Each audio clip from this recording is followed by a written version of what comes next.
And welcome back, folks. Welcome back. And of course, for those of you on Pulse 89.5 FM, we are indeed glad that you chose us. So let's welcome our guest. We are talking the first annual Labor Day Family Festival. And to talk about that is one of our, former employees here at Tobago Channel 5, Ms. Giselle Jew, and of course, Mr. Leroy George. Good morning, sir. Good morning to you, Mr. Brother B, and a good morning to the viewing public of No, this guy is very tall. He looks, well, now you can tell. All right, but anyway, we'll get into that. We'll talk about that. So, Giselle, let's talk about this first annual Labor Day Family Festival. Okay, so the first ever Labor Day Family Festival is being held at the Concordia estate, which I'm sure that the Tobago public would know has recently opened. So essentially we are hitting the ground running. We're not wasting any time, and we're urging Tobago to bring the family and come on down and enjoy some of the festivities. Very good. Oh boy. And so, all right, let's talk. So you are obviously, it's your mommy that was here when we opened? That would have been my aunt. Your aunt. So it's a George family and so on. Yes. All right. So you've opened the doors for events such as these, of course, family. What is the drive behind? What's the idea behind having this event at the Concordia estate? Well, Concordia Estate, the mission is basically to become the #1 ecotourism destination here in Tobago. We opened our gates less than 3 weeks ago. And so this is the first time it's being owned by persons of African descent. And so, as you would know, it was a slave plantation. That was a very unfortunate era in our history. However, now that it's under new ownership, we have the ATV rides, we have the bikes, we have all the different, we have beach lime, all that stuff.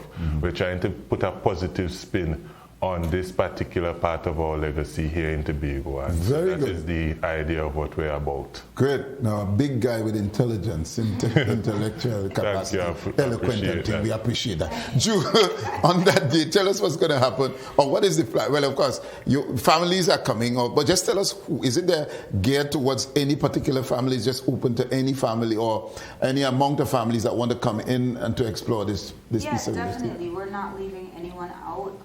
The event is going to run from 10 a.m. to 7 p.m. And we essentially want people to come now. We'll have dancing the cocoa with a twist. We'll have karaoke. We'll have live performances. We plan to have a bouncy castle for the kids, some face painting. I can't tell you everything. Right. Tell us. Lots of activities. All right. Is there a cost to this? Yes, it's actually 50 TT per person is the entrance fee, and that is going to allow you to do plenty of things. Essentially, as Leroy would have said, there are ATVs available to rent, there are bicycles. We actually have wagon rides throughout the trails. What type of wagon rides? Actually, it's like a large size wagon. No, actually, they're a little bit smaller than the average ATV, so it's more geared towards smaller adults and kids. The wagon? The wagon. I'm talking about the ATVs. I do apologize. Okay. No, the wagon it's a very large wagon. It's really large. Presently, it's being pulled. It carries something in the vicinity of about 40 persons or so. Who is on? What is there? That's driven by? It's being driven by a tractor for now, but we are purchasing some horses right now, and so within the next couple of months. But of course, it's going to take quite a few horses, not 1 or 2 horses, to be able to pull such a big wagon. My goodness! So, no. When you go to when you go to Barbados in the Harrison Cave, it's a trailer that takes you through the cave, right? So I'm seeing that it is driven by a tractor sort of thing? Yes. Right. And so it's almost the same. And the trailer in which people will, pack in and you will driven through the forest and so on. That's what it's looking like. Essentially, yes. It's open top, so you get to take in all the birds, all the foliage, so you get to see everything. I live in Misno, right? Okay. And we used to on the Adelphi estate, and that would be Bong. Those two estates would share Bong, right?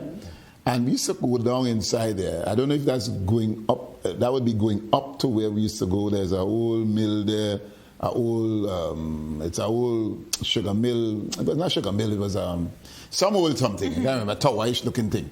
I haven't been there for many years, so I don't know if that's where that's going. Yes. Is it there? I suspect you're talking about either the aqueduct, right? Because there is an aqueduct right on the outside of the estate, right? And the brickwork does resemble that of an It had to be that. So that's within that.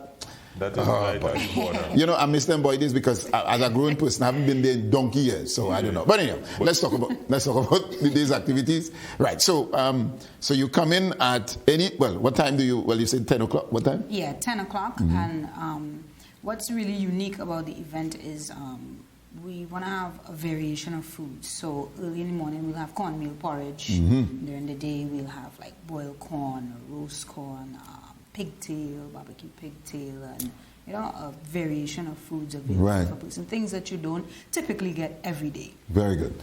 Give us it's 2 holidays. So tell us 2 days in this week. Which of the days is this? Well, Labor Day. I hear Labor Day. So this is Wednesday. This is the Wednesday Labor Day. So it's from 10 to 7, and actually persons will be allowed to come in free before 12. Okay. What about the following day? I mean, obviously you have 2 days of holidays. Yes, we're open every single day. Okay. Right? Things such as the face painting, we're going to have a bouncy castle that's basically confirmed. The face painting, the bouncy castle, the live entertainment, etc. That is not something that would be happening on a daily basis. But the attractions such as the ATV, the carriage ride, the bicycle ride, the tour down to we have one of the largest and most well-maintained water wheels in Tobago. The trail to go down to there, that will be open every day from 8 a.m. Right. All right. So, but listen, I have to come and explore this place myself. Yes, you do. And I want, so I'm going to come, let Auntie know I'm coming and so on, and thing and so on. All right. So that is, you don't have to walk with anything to eat. Everything is available there. Or you could walk with your picnic basket. I don't know. No. No picnic basket? No, everything is available there. And another unique thing about the event is we'll have booths open. So what we've done is for 100 TT, we've invited locals, anybody that has any crafts or anything that they may want to sell. Oh, okay. So those, right. Let me talk that a little bit, because obviously when you have guests, when you have your tourists, they want to see the local bamboo, the work and so on. There's a guy down in Crown Point there, every year you see him hang up his artwork and so on. All of those people are invited, but they have to just pay for their concession booths. That's correct. More or less. And that's okay? Yes. So how do they apply? How do they they just come to the estate, or do they have to apply online? Tell us how they can apply. Well, yeah, they could come to the estate, or they could call, they could Number? send an email. 750 750 8369. All right. Okay, fine. I'll repeat that. $100. $100. Yes. I won't have anything to sell. All right. So that's it. All right. Now, this is really for tourists, right? I mean, the locals would come and enjoy it and so on. But as your aunt would have said when she was here, that we don't have to beg anybody, and I heard her repeat that when they had their lunch and so on. We don't have to beg anybody to come. Once we have the attractions, and obviously, I mean, but you wouldn't believe, anyway, I mean, my thoughts going there.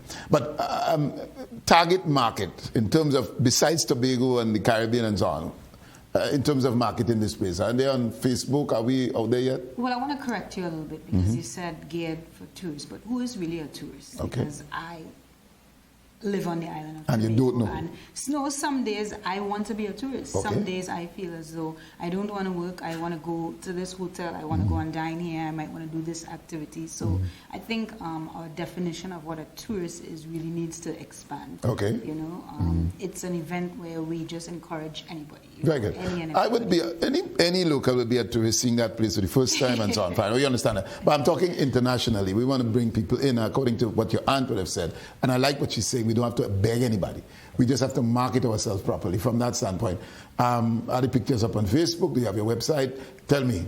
Yes, we do have the website, the Concordia Estate, www.concordiaestate.com. We do have the website. We are on Instagram. We do have a Facebook account. The Facebook account isn't as exercised as, say, the Twitter or the other accounts, etc., but we're working on that. And you talked about the international appeal. Now, you would have made mention to Harrison's Cave when I talked about the carriage, and he gave me a bit of an epiphany because I realized that my aunt, Miss Jordan, she did start her professional career in Barbados, and I suspect that may have been exactly the motivation for that particular type. Ma, I can tell you, you will have some similarities here. Yes. All right, good. But of course, and so I like you. What's your role up there at the estate? Okay, well, I was the... You would show anybody get in trouble because you had the size, I think. But besides that, seriously, what do you do? What do you do? That's probably exactly how I got the job.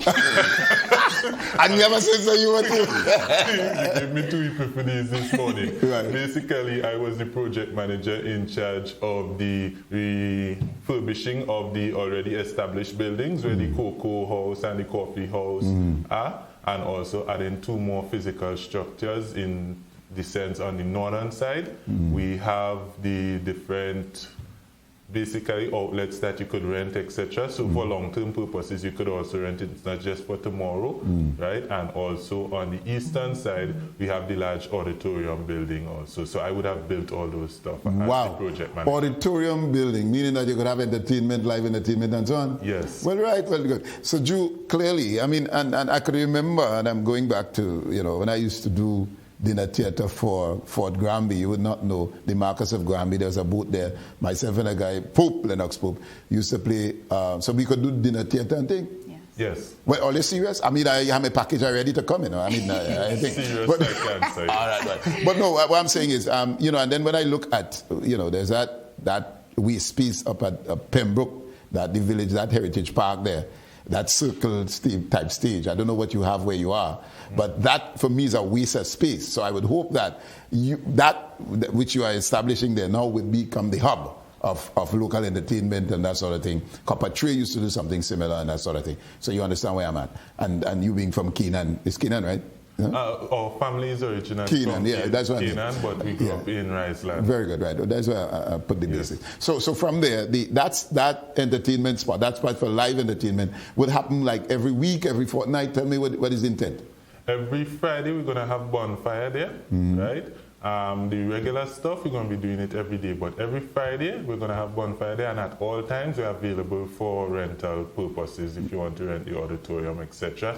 And you talked about use of space. Not tomorrow, on Wednesday, we'd be using the entire trail, and the top of the trail would be the more kid-friendly area. At the bottom of the trail where the water wheel, etc. is there, we'd be having a river line. So that's basically on the same page as us. But listen, when I want to come and Mako today, 2 o'clock I get off work, right? Okay. So I want to come and see this place. Drew, we have a date. Yes. So we walk into and let me see the place so I could come here and talk. Right? And so on. So that's the idea. But anyhow, and then Molly will say you had to pay for that. All right, but anyhow, you're going to get that. So I'm excited. I love this. Me in trouble. I tell you. All right. So I think we're about ready to close. So guys, just tell me. In closing, Mr. George, I like you. You're intelligent, you're bright, and you're big, so you can hit somebody. But in case they get in trouble up there. But just tell me, what would you like to say to the public in terms of what you're offering? I mean, you said it already, but it's just a recap. Trying to get there before 12. It's 3 before 12, right? We're really far more interested in your enjoyment than profit-wise. Not that we're a non-profit organization, but we understand that a good reputation is the best sort of advertisement. And so, we're going to really put our best foot forward. I love you. You're intelligent. I like that. You're not just big. But anyhow. Drew, it's a pleasure. And I like to talk with people like that, Yes, Drew. So tell me. And of course, Drew, we miss you. I mean, I used to like to hear your voice and so on. But anyhow. Right. So you're in a new entity. And of course, we want to wish you all the best. All right. So in closing, what would you like to say to the public? I have to just say that the Concordia Estate is about nurturing heritage. We here in Tobago, we talk a lot about preservation. But I think that preservation is more doing than just saying, Brother B. And I think that, we want to always have things like dancing the cocoa and, bringing back the heritage, keeping it new, keeping it fresh so that we could pass it on from generation to generation, literally. All right, and that dancing the cocoa there, I remember we used to have to go in the tree. They used to call it the tree, right? And they had, it was a big tree, and then you go in the tree, they put the little coconut oil, and then you had to dance barefoot, make sure your foot wash, and so on. And you're going there and you're dancing, you're grinding the cocoa, and then you're cleaning the cocoa with your foot and thing. So I don't know if all you had a clue that that is what it was. And of course, so we're going to have the professionals there, I suppose, and so as to guide you and so on. And then now one cocoa grain couldn't lose. If the one cocoa drop out of the tree and you're looking for it and the well is go, you know, and they value one cocoa, because they say what? One cocoa, full basket. All right, so we want to thank you both very, very much. And of course, we look forward to it. Today, sir, I'm coming. So, you as we say, right? Yes. I will take care of man things, so I will tell you, all right, I come in. No so that when I come in, nobody, a bouncer, like a fella looking like he tell me, you can't come in here unless you pay. I said, well, I come in to see the place. All right, so with that, it was fun. It was fun. Thanks for having us. Thank you so much. All right, good. All right, at this point in time, we go for a break. And when we come back, we have lots more for you. See you then.